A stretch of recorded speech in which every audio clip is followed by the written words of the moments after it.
Hello, hello, and welcome to the Finding the Unicorn in You podcast. What a beautiful day to inspire lives. My name is Jaime Gabriel RAYGOZA, your host, and I am so excited to have you here. Let's get ready to meet some fantastic unicorns and learn how to unleash the inner unicorn in you. Let's get started. Hello, everyone. Welcome to another episode of Finding the Unicorn in You. Today, I have a very exciting guest. She is a communication specialist, works with leaders across multiple industries to improve their DEI policies and help neurodivergent, such as autistic, ADHD, dyslexia, things of that nature, people into work and at work to achieve recognition, respect, and understanding. She is also a professional speaker, a TEDx speaker, TEDx curator, and speaker coach. She's autistic herself and has ADHD, dyslexia, dyspraxia, PDA, and SPD herself. So without further ado, I have Sam Warner. Queen of labels. No. Hi, how are you? I must make a note to rewrite that intro. It's okay. I think Me to say it because I use that language all the time, but it's not easy for everyone else. It's okay. It's good because it helps me pronounce a lot of different things and expose myself to things I haven't before. That's true enough. Absolutely. Every day's a day at school. Exactly. So why don't you tell us a little bit about what inspired you to get into this field of work and the amazing things that you do? Oh, yes, sure. So I was in the corporate rat race, like a lot of people are, encouraged from school to go and get a job and work for 30 years until you retire and die. And I was all in on that one. I was doing as I was told, like a good little work to be. And someone asked me about 15 years ago, why is it that I always seem to work with men? Which I thought was a really interesting question because I'd never thought about it. And I reflected back on the jobs that I'd had. Lo and behold, I'd done jobs with the police and with the Ministry of Defence and in IT. And I was thinking, yes, I would say that's fair, that there's a very large percentage of men that I was working with, but certainly not by design. And what I thought was, I think it's because, and I'm generalizing massively here, most men say what they mean and mean what they say. And that straight talking, direct language, no fluff, no wool, no subterfuge, subtext, suggestion, stuff I just don't get or understand gets in the way of the messaging. So it's a lot easier to deal with straight talkers. That's what I think happened. And then we found an ASPE test. It shows how old this was. An ASPE test. I don't even use that word anymore. Some people do, and they're absolutely, it's their identity. But generally speaking, we're not using those words anymore. And I scored more than all the boys. So I'm like, maybe there's something in this. And in true Sam style, I went down a sort of a research rabbit hole and thought, oh my goodness, right. Okay. So looks like I'm most definitely autistic. And it came much later that I thought that I also probably had some of the good stuff along with the autism as I went deeper and deeper down that hole, and kept feeling this pull to pass my knowledge on to others. So whilst I was still in corporate, I had like side hustle going on, and I was teaching people the things I'd learned in personal development, like soft skills, not technical skills necessarily, how to be a human with other humans in an office, because they don't teach you how to do that. They just expect you to know. And giving people tips on like how to deal with a bully at work, or how to ask your boss if you can start a project or something like that when they're not very approachable. Because I had to do all of those things. And I was like, well, I shouldn't just keep that to myself. Everyone should know how to do this. And that's always been my ethos. My work ethic is I work hard and I share what I know. And I suppose it's altruistic, because if all my bills were covered, I would just tell everyone everything I know and they could have it all for free. But I realized that actually I shouldn't work myself to death in corporate, the square peg in the round hole. I should actually just concentrate on this training stuff, because it makes me feel like it's my purpose. Have you ever, Jamie, sat in the bath and gazed at your toes and just thought, what am I for? Why am I here? Why don't I need to plug myself in somewhere? But those thoughts were running through my mind and I never had an answer to them. I was very lost for a long time. And then to have that kind of epiphany, that aha moment, that unicorn moment where I think, oh, I am special. Oh my goodness. This is why I'm here. Because I can speak neurotypical and I can speak neurodivergent. That's what it is. And that's how the autistic interpreter, which is the moniker I use, was born. Because I realized I could talk to both parties. So what I do now is I work with organizations who want to do the DEI, the diversity, equity and inclusion, want them to do that better. And quite often they don't even have reasonable adjustments, accommodations, adaptations. They don't even have a neurodiversity policy. So we help them with all that stuff because they're really willing. But what they had been doing is asking individuals, oh, you just tell us what you want. That whole self-advocacy piece, which is really hard when you don't know what you're allowed to ask for. You don't want to be the diva in the room. The rest of the team's giving you the side eye going, how come you get special treatment? When actually, everyone should be able to avail themselves of any reasonable adjustments. If you're an introvert, do you really want to be in an open plan office with Mr. I play golf every weekend and all that stuff? I'm sure we've all had one of those. And sometimes I work with individuals to help them have the right language to ask for what they need. But most of the time I'm working with organizations who want to get it right. And that can be right from recruitment all the way through to people who've been there a long time. They might even be managers or C-suite level. And somebody somewhere has gone, we could do with a little bit of help on this. It's a delicate subject. And it is, because it's people. You can't just dive in and go, by the way, I think you're autistic. You need to go on some training. That's not going to fly. Yeah, that's how it all happened. And it's exploded into this piece where I'm not just teaching people how to do public speaking or the soft skills.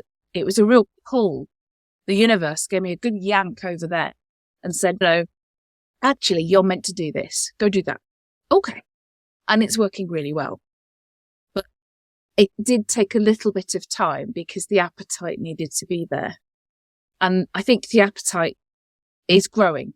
We're nearly there. So yeah, that's how come I'm here.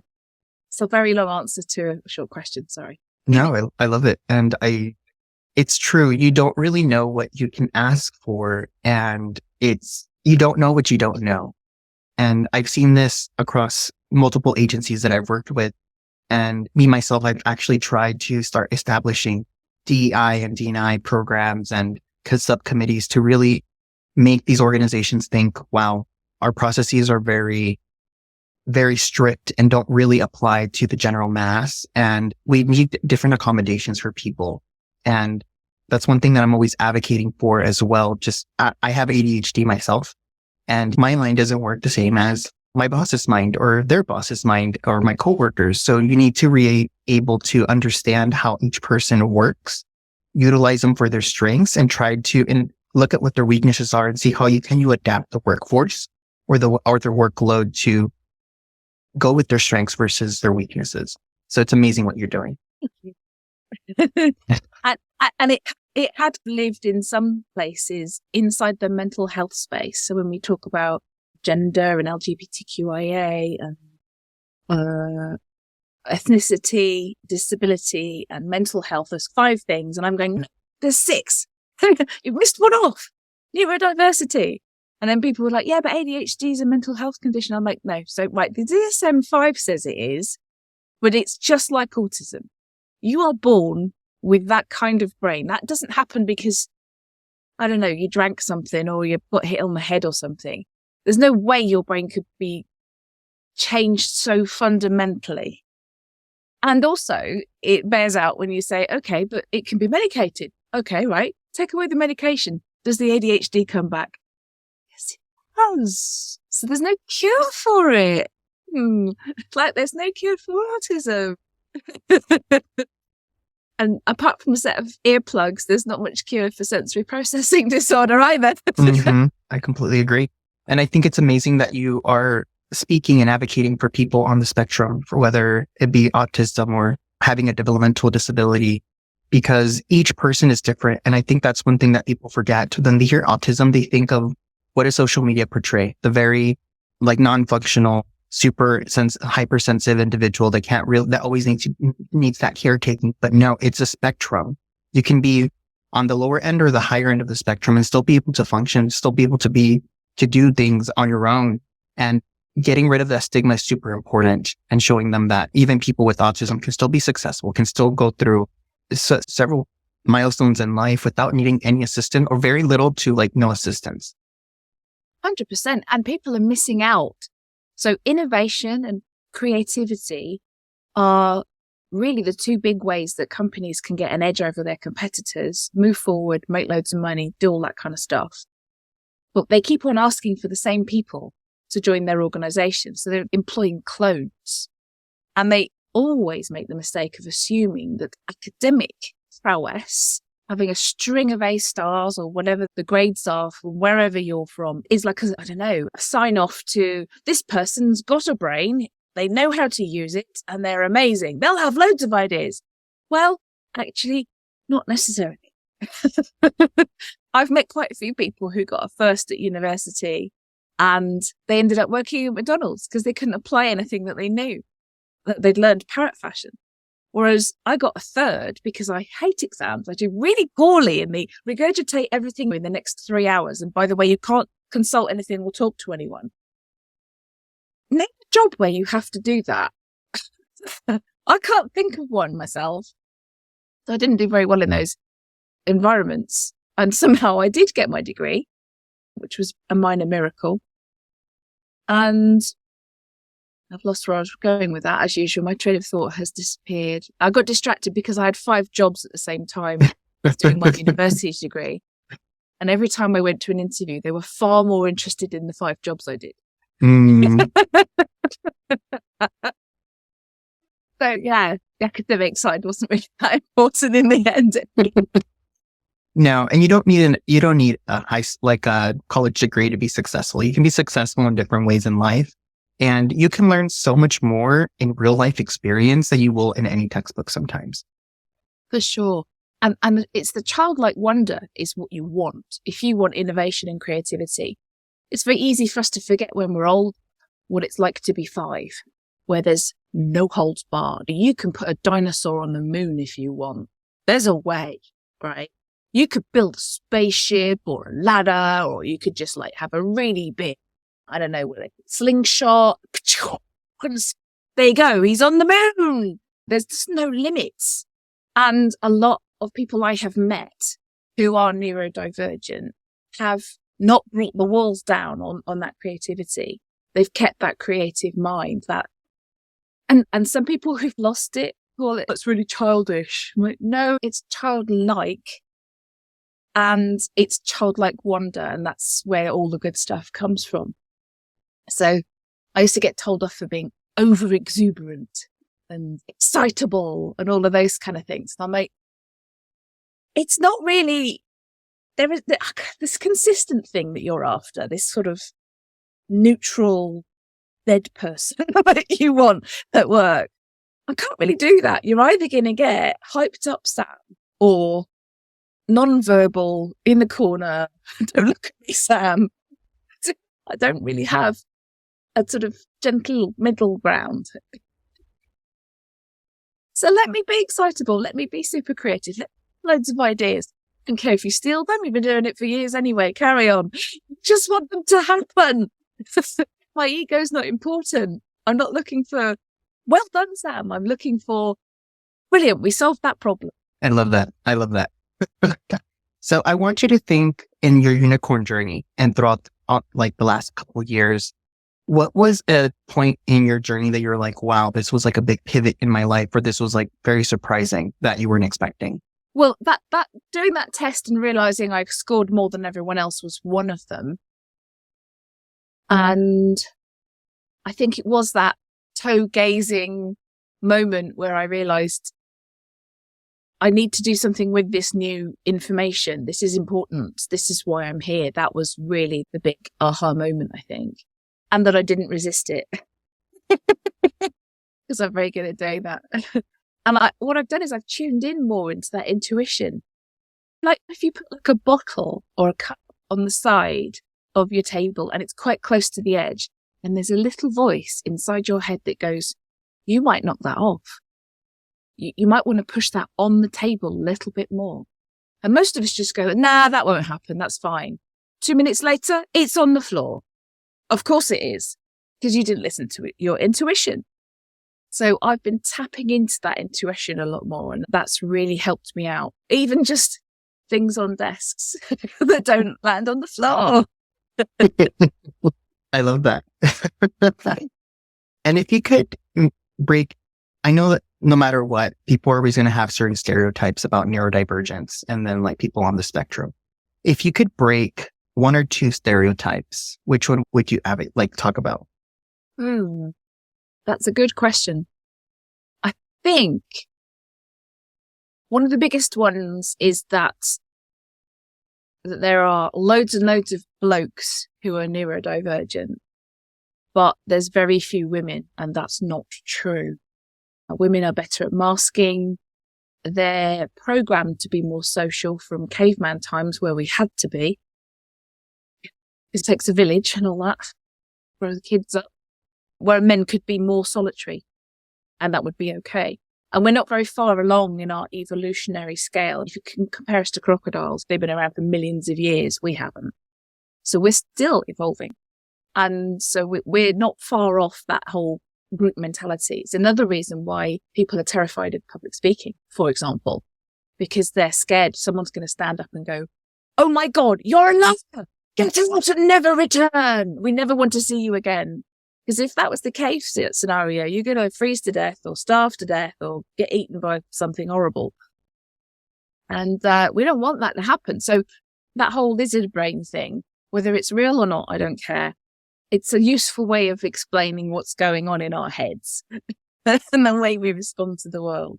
So that's really handy. So there's lots of women out there undiagnosed and they are strong.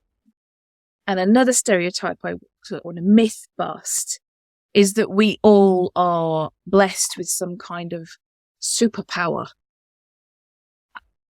So some people, when they concentrate on one subject for a really long time, get really good at it.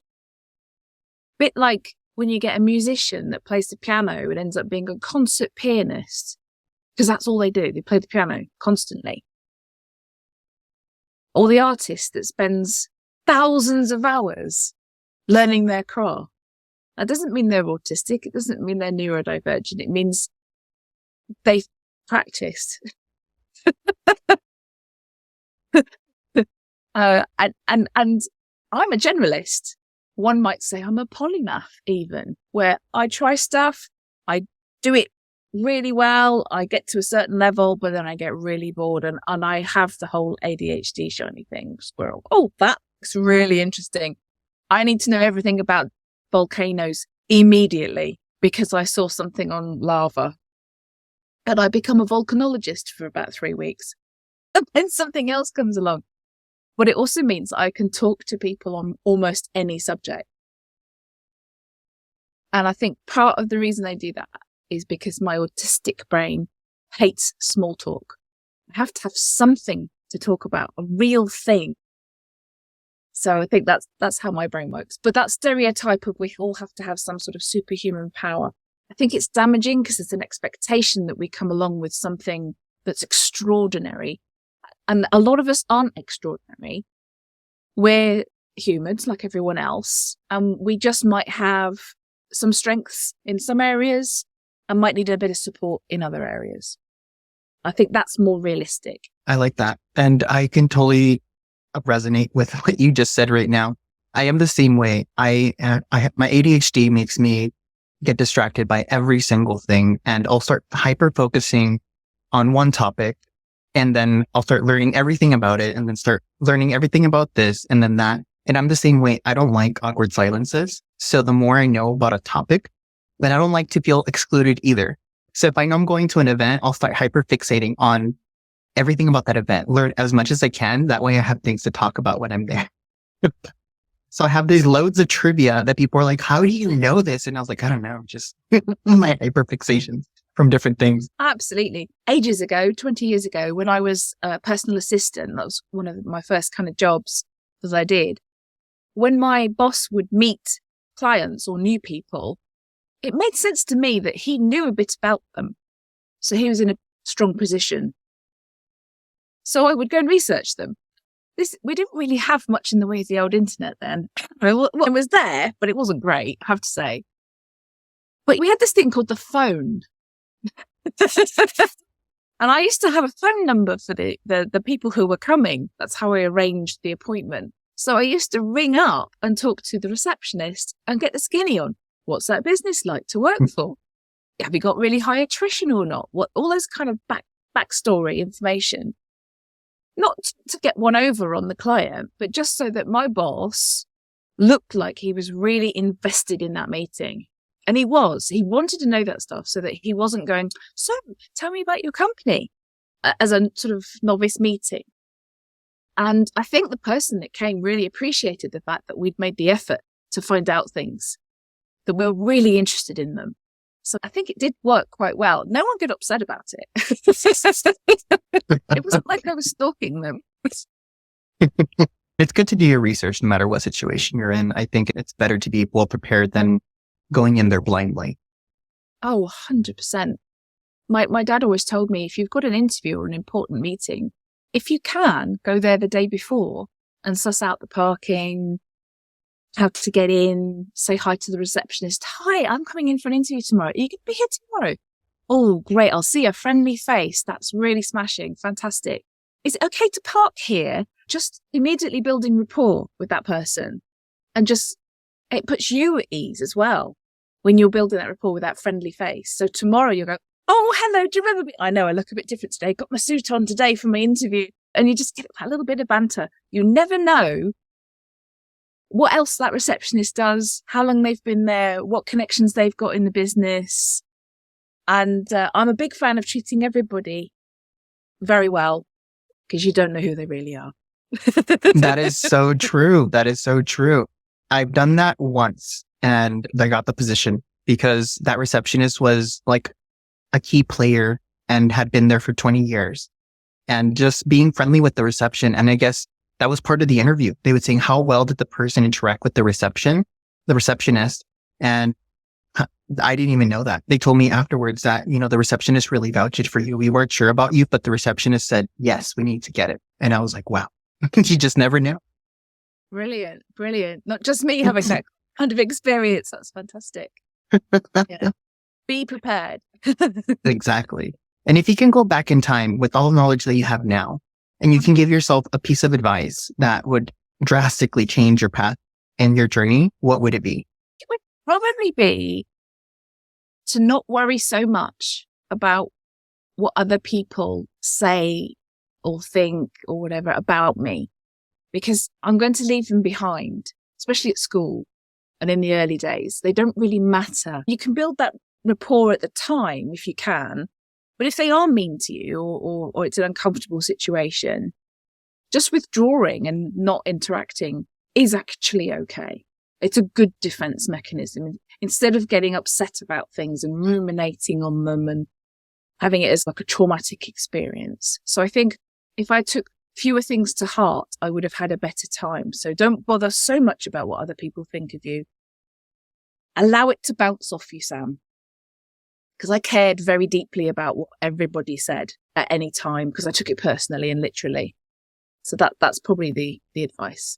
I love that. It reminds me of a saying that a drag queen once said, actually. It was, you have to let words be like water off a duck's back. Just let it slide down. Don't even let it stick to you. Yeah. And if I'm around who I already know is like a toxic person, because sometimes you can't avoid them. Sometimes you have to work with them. It's a bit woo. But I do imagine that I'm putting like this invisible cloak around that's like the bouncy things are going to bounce off it cloak. It protects me, and all the bad stuff just doesn't get through. So that's the kind of thing I wish my younger self had. But that was a trick that someone gave me quite some time ago. When it works, it's that whole, if you imagine it, then it becomes real, and it really helps you cope. So yeah, if anyone out there who needs that little trick, you can steal it. And that cloak can be any color you want, like. Yeah, very true. And if you think back, since you mentioned challenges, what has been the most challenging transition or obstacle that you have faced thus far, and how did you tackle it? Biggest obstacle would probably be my family. My parents are neurodivergent, but they're in their 80s. So they're not going to get a diagnosis anytime soon. They are who they are. My brothers, very resistant to the idea. I have 2 brothers. And for a long time, they wouldn't accept what I was talking about. When I said, I think I'm autistic. I think this is why everything's been so hard for me. And they're like, what's been hard for you? You're the youngest. You always, you got this and that and the other. You're the only girl. You got this. I'm like, hang on a minute. Very warped sense of what was good for me, but that's just siblings. But they were really resistant to acknowledge that I might actually have what I might consider a legitimate reason for finding the world a difficult place to navigate, and why I might not have been easy to live with. I wasn't just being annoying on purpose. I wasn't just ignoring them on purpose. I wasn't cataloguing everything to annoy them. I was compelled to do it. I remember a whole summer we used to have 6 weeks summer holiday, like for school between the years. And I didn't go and play with friends. I was sat in my room with a typewriter that my dad got me, typewriter. And I sat and I catalogued all of my records and all of my cassette tapes. Yes, I'm that old. And once I'd done it by artist, I decided obviously I needed to do it again by song title.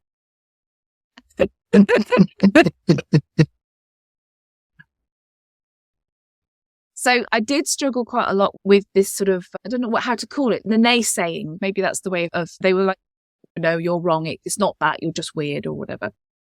And when I got my diagnosis last year, so I was 49 last year, finally saved up private diagnosis because I couldn't get one through NHS over here in the UK. And unfortunately, I just didn't present autistic enough to the GPs. They were like, well, you've got eye contact and you held down a job and you bought a house and you're married. You can't possibly be autistic. And I'm like, you need retraining. So I ended up paying for it. But the validation, I cried for a whole hour when I got my result. The validation, you are autistic and you have ADHD. You are not crazy or weird. It's the way you're wired from birth. That's it. And suddenly I was like, wow, brilliant. I feel like a new woman. I felt like I had, I don't know, new blood or something. It's so hard to describe how it felt. That whiff of imposter that I might have felt had gone completely. And that was really amazing. But I had to do that to come back to my family and go, look, and show them the piece of paper and go, see? Because they just thought I was weird. So sometimes you have to go and do something else to get things sorted out, is what I learned. You can't always convince people yourself. Yeah, I completely agree. I had the same type of validation when I got diagnosed. And you feel like a weight off your shoulders. You're like, I'm not irregular. Like, I'm not like this weird person that just can't get this right. Like, I'm not lazy. I'm not a failure. It's just my brain works a little bit different. So I just need to get the tools to be able to accommodate that. Absolutely. Absolutely. Of course, now I can't get any medication even if I wanted it because of the way our system works. But hey, that doesn't matter. I've had 50 years on this planet without medication. Why should I start now? True. And if someone is undergoing a similar situation, let's say that they're thinking that they might have a diagnosis, but they haven't been able to go get tested or anything like that, what would be something that you would help them to offer them to get through the process? Well, quite often I just have a chat with them because it's hard for some people to find others that are like them, that are willing to chat openly. And just like we've done on this podcast, there's been moments I've said something, you've gone, oh yes, that's like me. And those moments are really precious so that we don't feel so isolated and lonely. It can feel really lonely when you don't have someone who's like you around. And more than just going into a Facebook forum or something like that, which has its usefulness from time to time, there's nothing quite like having a chat with someone. So I tend to have a one-to-one chat with people and we talk through what's going on for you. Tell me, what are your thoughts? What's happening for you? And then I'll share some of my experiences and we'll have a conversation, two in a throw. It's not just a coaching session. It's just a chat at that point. And usually by the end of it, if they've asked the questions, there's a very good chance they're neurodivergent. It's very rare they're not. And it also doesn't help that the current diagnostic tools seem to have decided some arbitrary number of, if you have this many traits to this extent, then you're autistic. Whereas if you're like 2 points below it and you're like, well, I've still got most of them. I'm just not quite autistic enough for you, but still everything's really hard. So yeah, that's not helpful in the slightest. And also, I tell people you don't always need to have a formal diagnosis to get what you need. Certainly in the UK, you don't need a formal diagnosis to access reasonable adjustments and be considered a protected characteristic under HR law. I don't know what it's like in other countries. I know that the USA also has protections for lots of different, I'm going to call them disabilities because it falls under that umbrella. Whether someone finds it disabling or not is a personal thing. Sometimes it's down to the employer in particular. So some employers will say, no, I want to see your diagnosis before I acknowledge that and go forward with it.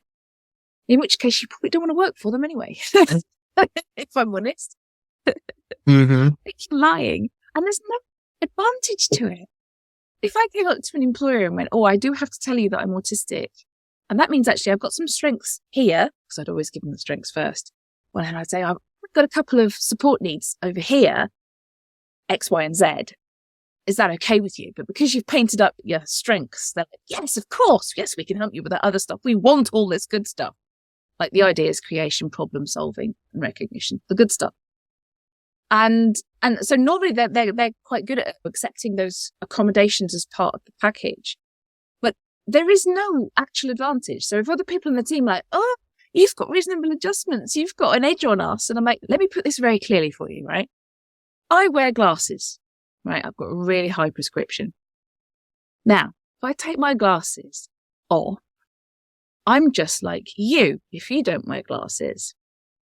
However, I can't see. So I'm now at a disadvantage. If we say that my glasses are a reasonable adjustment to allow me to see, just like you can, have I got an unfair advantage? That's what reasonable adjustments are. They're bringing us up to where you already are. And I wish more organizations would clearly communicate that across all of their staff. Exactly. And I agree with you 1000%. And I think people that word favoritism always goes out where they're like, oh, you're favoring that person over me. You're giving them special attention over you. And it's not that, is that each person needs different levels of assistance. And you should not get that envy or that jealousy that we're not giving you those special attention. It's because you don't need those accommodations to be at your level that you're at now. 100%. Yep, totally. Yeah. When things are communicated widely, that's when you don't get problems. And I know a lot of organizations don't do communication very well. So that's why I call myself a neurodivergent communication specialist, because I'm upfront about my neurodivergency. I want them to know that I have lived experience. I'm not just an ally. Allies are great, but I have lived experience and examples, personal examples. But also, the communication part is so important because that's the bit that causes a lot of problems. Often I'll go into an organization because they're having trouble with conflict or handling difficult conversations, giving and receiving feedback. Standard stuff, right? No matter what your brain's like. But quite often, because they have no concept that 2/5 of their organization are going to be neurodivergent in some way, most of which undiagnosed. They have no concept that the communication part's the broken part. And if they fixed that, actually, it would be a lot smoother ride. Fewer grievances, less attrition, lower recruitment. Recruitment's really expensive. Why would you want to have to recruit 20 more people this year? Wouldn't you want to hang on to the ones you recruited last year? It's going to save you thousands. Mm-hmm. And yeah. So yeah, that's where I forgot what question you asked now. It's okay. I think we've answered it amongst there. I think we got a little bit off topic. But it does lead me to my last question. It's already been an hour. I had barely even noticed. I really am enjoying talking to you. This has been such a very interesting, and it hits home for me. So thank you so much for being vulnerable and even being on here and talking about these topics. So for the last question, in your opinion, what key factor transforms an ordinary person into a unicorn? Speak your truth. So I think the unicorn people are the people who are brave enough, courageous enough to speak their truth. That's whether it's speaking up at work, whether it's saying at school, I'm sorry, miss or sir, could you just say that again? Because I didn't get it. Speak your truth. Don't hide. Don't try and be like everyone else. Speak up. Because pretty much everyone else in the room's going, thank goodness you asked that question because I didn't know it either. Because they don't have the bravery to put their hand up. So be that person. If you don't understand it, put your hand up. I don't understand it. Can you say it again? Or go back 2 steps and say it again. Whatever it takes. Because you're not alone. And you have the power to speak your truth. So that's what, for me, makes someone a unicorn, someone who speaks their truth. I have to agree 100%. I don't even know how many times I've spoken up. And they used to call me the question master in high school and in college because I would nonstop ask questions. But you wouldn't understand how many people would come up to me after the lecture, after the class and say, thank you. I was not understanding that at all. And thank you for repeating and really grilling the professor down until he actually explained it in a way that we understood. And I was like, I wasn't even doing it for you. I was doing it selfishly for me. but thank you so much. This has been such a pleasure. I can talk for hours with you. It's been such an amazing time. But for those who want to stay updated with your work and maybe listening to your TED Talks or just get connected with you or work with you, how can they connect with you? Well, I am on LinkedIn. Sam Warner, the autistic interpreter in brackets, because there's lots of guys called Sam Warner. It's fun with having that kind of name. But actually, if you just hop on over to my website, then pretty much everything's linked from there anyway. So it's getyourmessageacross.com, but you have to put hyphens in between. So it's get hyphen, your hyphen, message hyphen, across.com. And that's because it's really hard to read 4 words jammed together as one, especially if you've got a screen reader. So for people who are visually impaired, that would have been one long, horrible word. Yeah. So at least it can read it out properly. Perfect. And I'll put it in the show notes so that people can just link into it and they don't have to type it out. So it'll be in the show notes if you're interested. So. Brilliant. Thank you very much. Of course. Well, that pretty much concludes our time. Thank you so much for taking the time out of your busy schedule to be here. And I really do appreciate your presence and all of the tidbits that you gave out today. Awesome. Thanks for having me, James. It's great. Of course. And for listeners, if you like this content, feel free to leave us a 5-star review, hit that subscribe button, and episodes come out every Friday at 7 a.m. Thank you so much and see you next week.